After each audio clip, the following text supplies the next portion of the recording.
उस दिन सवेरे 6 बजे मैं अपने शहर से दूसरे शहर जाने के लिए निकला। मैं रेलवे स्टेशन पहुंचा, पर देरी से पहुंचने कारण मेरी ट्रेन निकल चुकी थी। मेरे पास 9.30 की ट्रेन के अलावा कोई चारा नहीं था।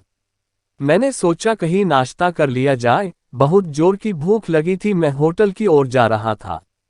अचानक रास्ते में मेरी नज़र फुटपाथ पर बैठे दो बच्चों पर पड़ी। दोनों लगभग 10-12 साल के रहे होंगे। बच्चों की हालत बहुत खराब हो चुकी थी। कमजोरी के कारण अस्थिपिंजर साफ दिखाई दे रहे थे। वे भूखे लग रहे थे। छोटा बच्चा बड़े को खाने के बारे में कह रहा था। बड़ा उसे चुप कराने की कोशिश कर रहा था। मैं अचानक रुक गया। दौड़ती भागती जिंदगी में ये ठहर से गए। जीवन को देख मेरा मन भर आया। सोचा इन्हें कुछ पैसे दे दिए जाए। मैंने उन्हें 10 रू देकर आगे बढ़ गया।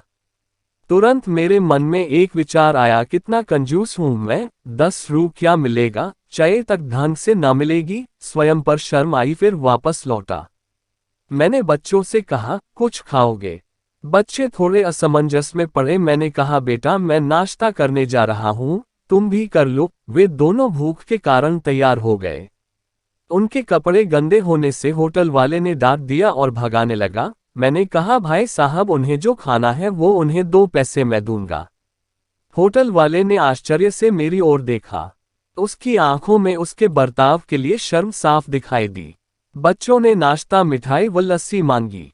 सेल्फ सर्विस के कारण मैंने नाश्ता बच्चों को लेकर दिया। बच्चे जब खाने लगे, उनके चेहरे की खुशी कुछ निराली ही थी। मैंने बच्चों को कहा, बेटा अब जो मैंने तुम्हें पैसे दिए हैं उसमें 1 रू का शैम्पू लेकर हैंडपंप के पास नहा लेना, और फिर दोपहर शाम का खाना पास के मंदिर में चलने वाले लंगर में खा लेना। और मैं नाश्ते के पैसे देकर फिर अपनी दौड़ती दिनचर्या की ओर बढ़ निकला।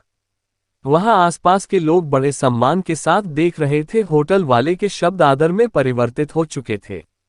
मैं स्टेशन की ओर निकला। थोड़ा मन भारी लग रहा था। मन थोड़ा उनके बारे में सोचकर दुखी हो रहा था। रास्ते में मंदिर आया। मैंने मंदिर की ओर देखा और कहा, हे भगवान, आप कहाँ हो? इन बच्चों की ये हालत, ये भूख, आप कैसे चुप बैठ सकते हैं?